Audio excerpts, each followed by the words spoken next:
Hey, what's up, everybody? This is an open discussion with C3 Films. My name is Chris, and this is. Cheryl.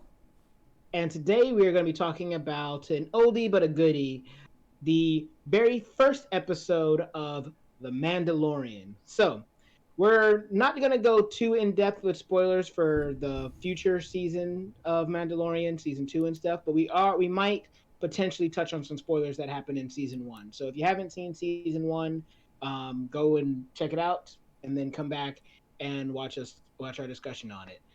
So, without further ado, let's go ahead and jump right into it. So Cheryl, I feel like we are both Star Wars fans, but I'm not sure how much do you like Mandalorians or know the history of Mandalore?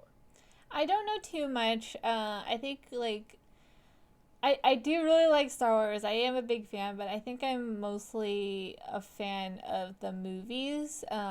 Just because I Mm-hmm. hadn't really watched Clone Wars. And I think Mandalorian was the first actual series that I really watched. Good series to start with. So I don't know too much about Mandalorian, but I do watch it with my boyfriend, and he's a huge nerd about it. So he fills me in. So he was the one that told me who some of the characters were, and I was like, oh, okay, but I get on board with it. Okay, so your first exposure to it or experience with it was from coming from only the movies, because I know you've seen every single Star Wars movie that's been put to screen. But you hadn't seen any of the series like Clone Wars or Rebels at the time, and so this was the first series. Did you feel like, I know you said your boyfriend was filling you in on things, but did you feel like you were missing something because of the fact that you didn't have some of those connections, or did you? I mean, I know we're talking about the first episode, but just in general, or did you feel like kind of the knowledge you had from the movie universe was enough to kind of carry you through? I think it was enough. I didn't really have a lot of questions. I didn't really know about Mandalore. I think I didn't even know that they were called Mandalorians because in the movies it's just Boba Fett and Jango Fett, and they're They bounty do mention hunters. they do mention Mandalore for Jango Fett because it's specific for him because he's not Mandalorian born. Um, so that's why they're like, why do you have that Mandalorian armor? And it's significant because of that. But that's In in the movies, episode 2. in this That's in Star Wars in episode the prequel sequel. in the prequel sequel. Yeah, yeah, exactly. So, but yeah, I can understand that. I am also a big nerd for Star Wars, so I've seen Clone Wars, I've seen Rebels, and I can say that for season 1 of The Mandalorian, I agree with you. I don't think that there's much information that you need from those other series to be able to enjoy The Mandalorian. Like, the movie universe is enough to know because we understand that this show takes place after the fall of the Empire, and the fall of the Empire happens in Return of the Jedi. So, in all honesty, you basically just need a cursory knowledge of how the first original trilogy resulted, and I think that that's great. This is We get to see the larger universe of Star Wars, and all those characters from the movies are there. I would say though, and we're not going to talk about season 2, but the only thing I'll say is that I do feel like season 2 is enhanced if you do have knowledge from those other shows, because they start to lean more into information that comes from those shows. But at least for season 1, and specifically this episode 1, you don't need it at all, and it holds out and it carries itself very well. Definitely, it feels like it's a standalone. I think you don't even really need to watch Star Wars at all to watch Mandalorian, because it's that independent from the main storyline.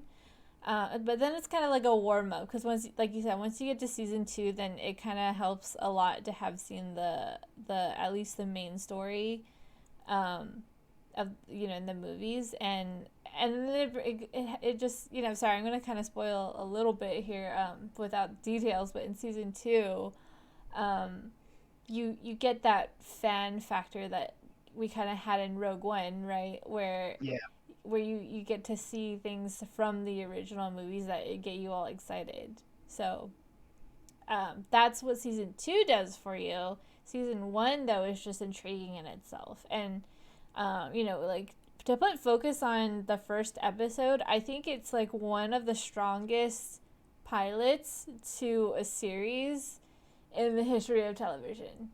Whew. Because it does so much, and I'm giving it a lot of praise, but it does so much in just one episode that it just like tells you, it just gives you so much information that like you need for the rest of the series. And it like establishes characters, it has good music, it has, with musical themes, and it gives you interest, gives you questions so that you're interested to find out about the rest of the story. There's just so much, like, after you're done watching it, you're literally just like, now what's gonna happen, and like what is this gonna be about, besides, obviously it's about this guy, but then like what else is gonna happen. And then the big reveal at the very end is even more exciting, especially if you're a Star Wars fan. So it's Mm. like all of this happens in one episode. Like how did you fit all of that in there? Yeah. All right. So there's a lot you just brought up in like that statement. That a couple of things I want to talk about, but I'll I want to address the music that you brought up, because one of the things about Star Wars is that it has great music, and whether you're watching the original trilogy or even the prequel trilogy, like those two sets of movies have an amazing freaking score. And that's one of the beautiful things. Like, regardless of how you feel about the prequel trilogy, the fact of the matter remains that it created one of the best new renditions, new scores for Star Wars that has still carried to this day. That people still know, even if they haven't seen the movie. Everyone knows Duel of the Fates, and then the way they just took that, they took the music that was in the original trilogy, but then didn't just fall back on it, but then they actually were able to expand upon it. That's how Mandalorian feels. Like, there isn't anything, I think, in this first episode that is a callback to musical scores from the movies, but it's still, the music still feels Star Wars, but it feels like Star Wars with a little bit of Western mixed in there. And the main theme for The Mandalorian will get you bopping every time you hear it. When you hear that bass just drop and it just goes boom, boom, boom, boom, boom, it's just like, it gets you so hype, and the trumpets come in. It's absolutely fun. It feels so good, and I never skip the ending, because not only is there good art, but because I gotta listen to that. I gotta listen to that music. Yeah, like it definitely has its own character. And then it's used not just as a theme song, but it's actually part of the television show's score. But I think like it's just great because it holds its own. It has its own character, just like the Mandalorian. He's not a Jedi, so he doesn't get Jedi music. He gets what is now associated with the Mandalorian music, which we don't really have. And so like it's like a familiarity, but it has its own personality, just like this character. Like there's really no Jedi, so like it's not a Jedi show, it's a Mandalorian show. It's the Mandalorian, and that's the music that we get. I can't explain it better than No, that. you're absolutely right. And I sometimes, like, I love the Star Wars universe, and I sometimes like go back and forth with whether I want to see Jedi or whether I want to see the expanded universe. But in general, I feel like I guess it just kind of depends on my mood or what timeline we're in. I love the prequel era of Star Wars because I love how many Jedi are around there. I love those characters. And now this is I guess, the sequel era after the original trilogy, and that era, I found I didn't realize that I actually wanted to see. Like, when you're in the prequel era and you see the Clone Wars and everything that happens, it's interesting, it's fun, and there was so much content that was built within those couple of years between Attack of the Clones and Revenge of the Sith. And when Return of the Jedi ends, I never thought to myself, I kind of am curious about how the galaxy looks after after the Emperor is killed and Darth Vader is killed. And it's great because this era, this post Empire era of Star Wars, feels like an excellent sandbox to play around in. And you don't need our characters from the movies to be here to still enjoy it. You can actually just feel the ramifications of those choices rippling throughout the universe when you have scenes where Mando, who he's only known as Mando at this point in time, walks into a room and you see a bunch of stormtroopers, and it's significant because stormtroopers, they used to number like millions throughout the galaxy or whatever, but now it's almost like this ragtag underground. We're hiding out from this new republic or something like that. So it creates a very interesting feeling. I'm not sure how did you feel about this particular era of Star Wars? I think it's perfect because it puts us in a place where we get to, you know, experience the point of view where they get to learn about the Force and the Jedi, um, as they go along in the show, because we're being dropped into an era where people don't really know about Jedi and people don't really know about the Force because you know, they're not in an area or in a time where Jedi are like all over the place. So it's like not well known. So like there's this whole mystery about this child, right, that they know nothing about, but you know, like we get the inside because we know all this stuff, and so we get to watch how they explain it to us. So it's kind of like I think that's another reason why like you don't really need to have seen any Star Wars to understand the show because we're being put in a position where it's going to be explained to you. And the fact that like they are explaining it to us in a way where it's not like expositional is another great thing because like you know we already know all this stuff like as fans we know how the Force works, we know what a Jedi is, we know what he is, right? um the child, we know what the child is. So like how are you as filmmakers going to explain to us what all this is without making us feel dumb because we already know, right? So that's another Right. challenge in itself, but it's also great for the people who are not already fans. Yeah, I agree. And one of the things you were talking about related to watching it without having any knowledge of the other parts of the stories and stuff like that come from the movies or shows is that in many ways that could still be effective because of the fact that you are approaching it from the same place that our main character is approaching the series from. The main character doesn't know this information. The main character doesn't know who these characters are, doesn't know the wider ramifications of the Force and the Jedi and everything else like that. So if you do go into it without any knowledge of prior Star Wars media, it actually just means that you're right on the same page as our main character. And in most stories, when you are coming into something like, let's say you're getting thrown into a fantasy world, like or even a sci-fi world like the Matrix, you normally have the way they there's those worlds are usually handled in one of two ways. Either they everyone already knows about the world and they just talk about it naturally as they're moving through it, and you as the audience member have to learn as you go, but everyone already knows about it. Or they have a person that doesn't know about the world and has to learn about it, and that's the eyes of the audience. And in many ways that's what Mando is in this series. Like obviously he knows about his bounty hunter world and everything else, but the wider world, which is what he gets exposed to as he goes through this series, is something that he learns about. And as an audience member, if you don't know anything about it beforehand, you get to learn about it with him. And that can also be a fun way to experience this show. Yeah, and I actually think that's one of the best ways to have a show is to have a character that is going through the same thing that you are as an audience. So I think it's really well represented because our two main characters are someone that doesn't know anything and then someone that knows everything, but then they can't really tell us. But it's okay because we already know.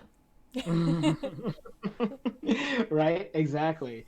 And so did you when you first watched this series, did you watch it week to week or did you wait and binge it? Oh, I watched it week to week. There's no way I'm getting any spoilers. Okay, so that's funny because I watched it like a long time after season one had been done. I think I didn't watch it until season two had started. But I had heard about the child and everything else like that. So I knew the child existed. I see all like the Baby Yoda merchandise and stuff like that. So that's hard to escape.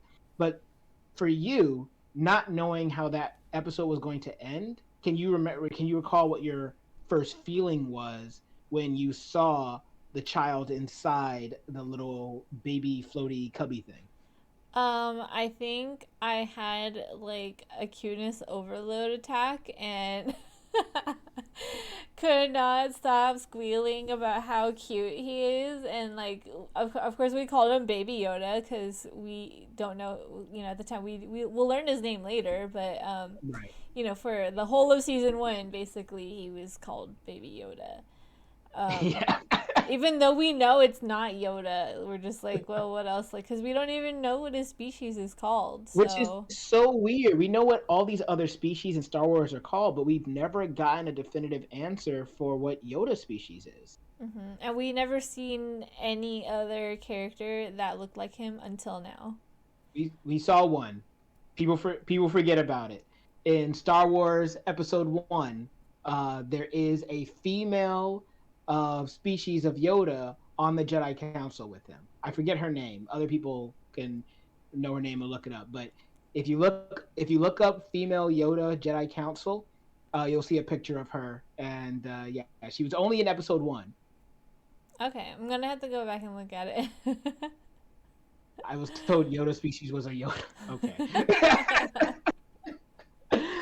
So yeah, and the first episode, one of the other things that you want from your pilot is you don't necessarily want like a bunch of exposition. You want to find a balance of learning about the world, meeting the characters, but also you want to make it interesting. And this first episode does a good job of having cool action as well. When they established Mando right off the back as a very formidable opponent, where he fights those two people in the bar and kind of surprised it was on Disney Plus, but cut somebody in half with a door, which is vicious. Yeah, But that scene like very much reminded me of the cantina scene on Tatooine with Ben Kenobi, the OG Ben Kenobi in yeah, that bar. It feels a lot like they were trying to kind of replicate that, but without copying it exactly. Like it had that same mood, it had the same tone. Mando's very much like Han Solo, I think, but he's more mysterious. He doesn't talk yeah, a lot, and I think like that's another thing. Like you learn so much about him in the first 3 minutes of yep. the show, and he barely says anything. And I think that in itself says a lot about how much care they put into um, this first episode. Agreed. Oh, and Yaddle, thank you. Thank you, Striker Man. The other thing that's really cool about him is that so you said like you going off on what you just said about how you learned so much about him. So you can see that he has no problem killing people. So he's skilled at what he does. And in many ways you might start to think to yourself that he might just be like a ruthless main character. But then as you continue going through the episode, you see that um he has a little bit more of a honor side to him, as you can tell with his interactions with the other Mandalorians, or with I forget the guy's name, but the guy who says "I have spoken." With his interaction with him, he seems very polite and cordial with him.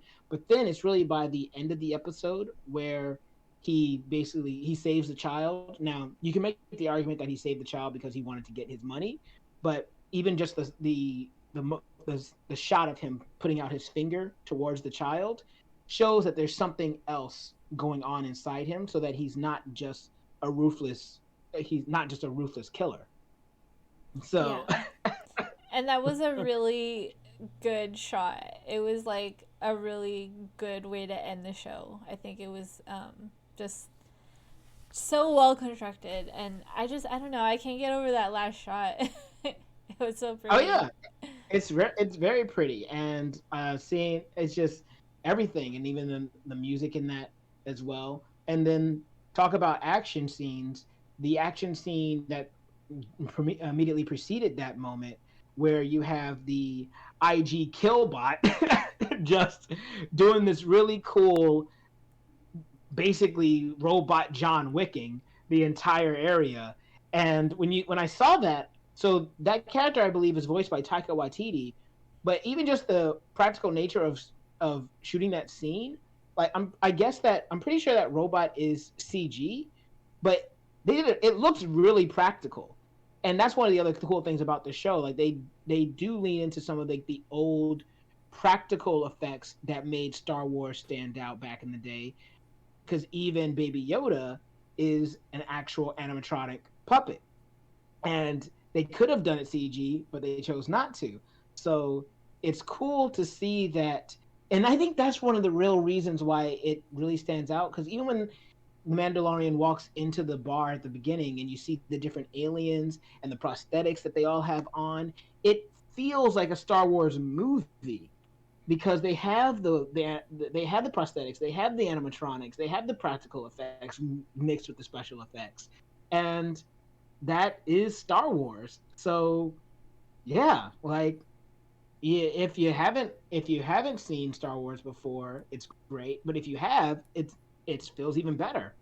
Yeah, and I remember there was that one scene where he goes to get the bounty, the assignment, and he shows up to the door, and then this like eyeball comes out, and it's just like a stick, and they like poke it out, and it's like all jinky, like, but that's how it was in the original in the Yep. original movies, and you would think like, oh, couldn't they do that better? But no, like that is the world The that world. was built and established. Like sure, you could say that it should be like really sleek and smooth and stuff like that, but they're also on a planet where things are broken down, and so it makes sense that it's not going to be sleek new technology, and that it's just the stick that someone's on the other side just going like this, like, oh. Right? I mean, and that's the era. Like, I feel like George Lucas intentionally wanted to make it so that the original trilogy does kind of feel like, doesn't really feel sleek. It feels kind of dirty, feels kind of Western sci-fi fantasy in some ways. But then he wanted the prequel era, which was supposed to be an era of technological advancement, to feel sleek and clean and very, and even more sci-fi. Which is why when you look at the prequel era of Star Wars, he's messing with that technology, and but there is an intent there. That's why the ships also look very sleek and metallic. He wanted it to expressly feel different than the movies he made before. And part of it is the technology, but it also is a concerted effort by him with the world that he wanted to create for these different eras and in time. And so now that we have this post Star Wars era, that is the aesthetic. And going forward, it has to kind of build off of that particular aesthetic.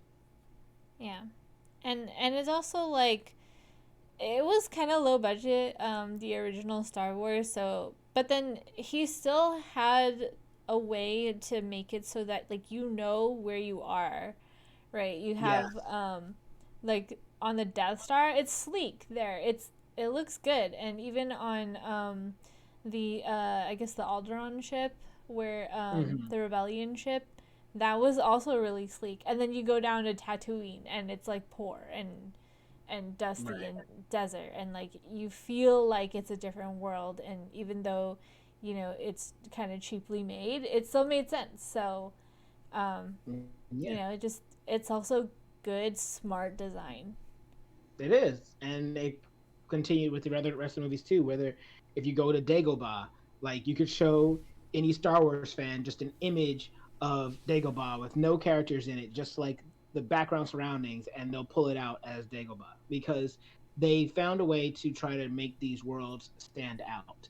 And that's something that has translated in Star Wars since. And you could argue that that's just a sci-fi thing, but I see it a lot with Star Wars, where whether it's Star Wars, Jedi Fallen Order, or if it's the prequel trilogy, or even if it's the Mandalorian, they make it so that you can actively see where you are based off of how the location looks, and that's another thing that's really great about the Mandalorian.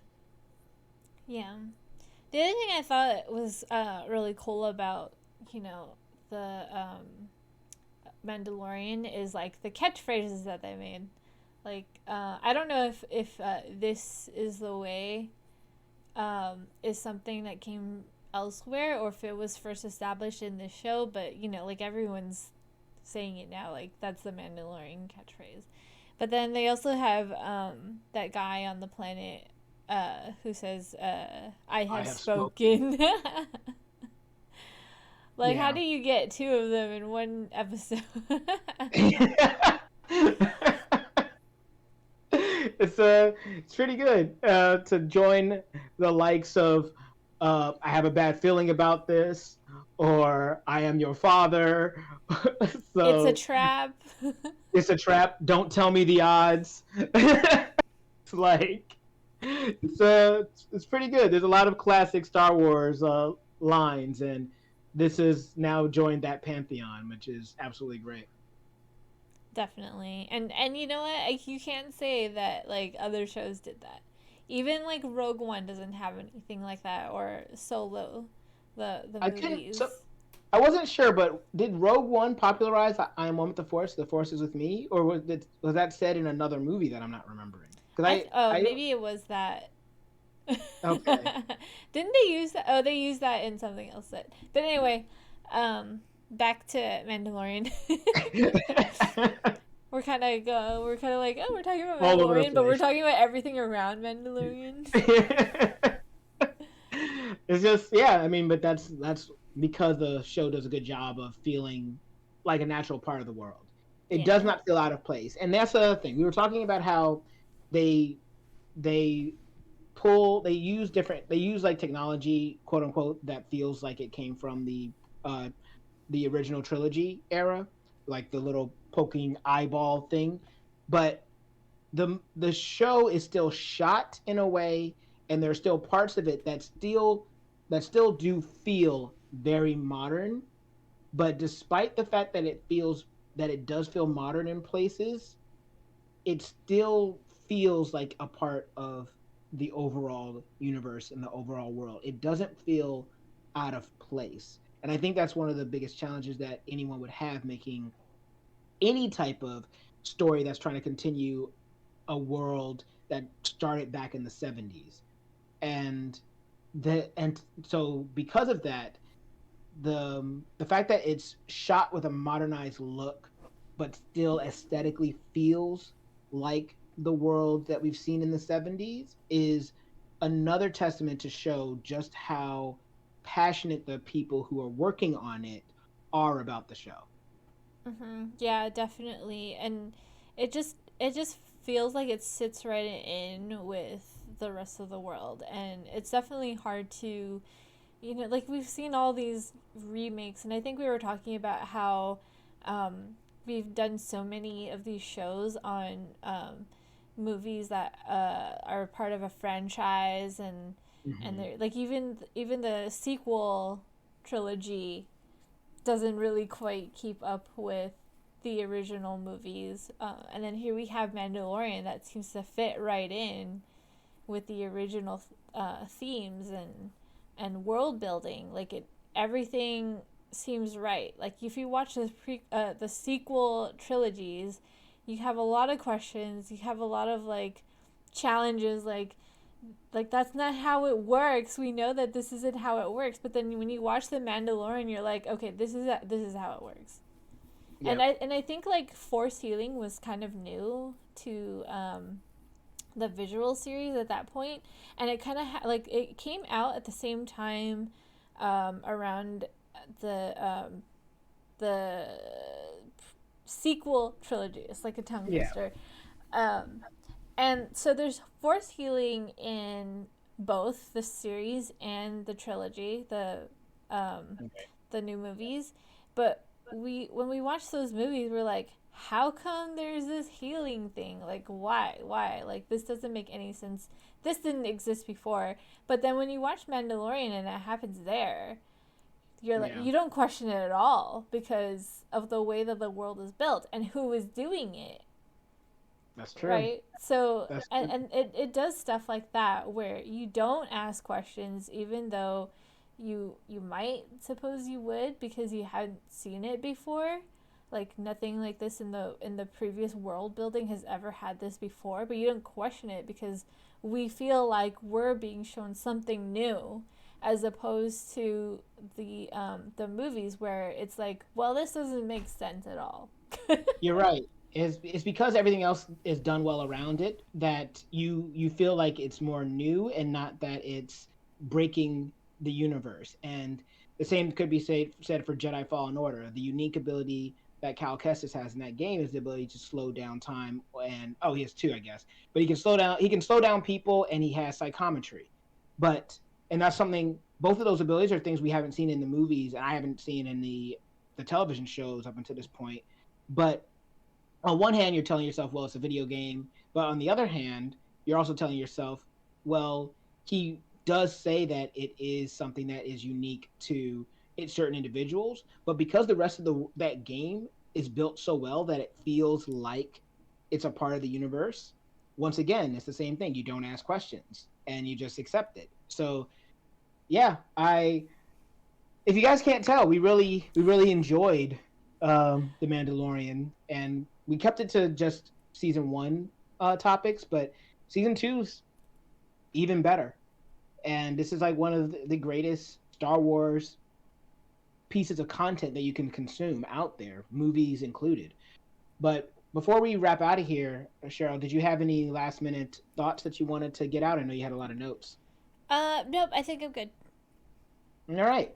So yeah, so what about you guys? Have you seen The Mandalorian? What did you think about it? Have you seen some of the other far-reaching series, television shows like Clone Wars, Bad Batch, Star Wars Rebels that fit within the grander scheme of the universe? Do you kind of enjoy the post Empire era of Star Wars? Whatever you thought, comment below. Let us know. And while you're down there, if you give us a like, share, subscribe. Even if you don't, though, I have been Chris, and this has been Cheryl, and we'll see you all next time.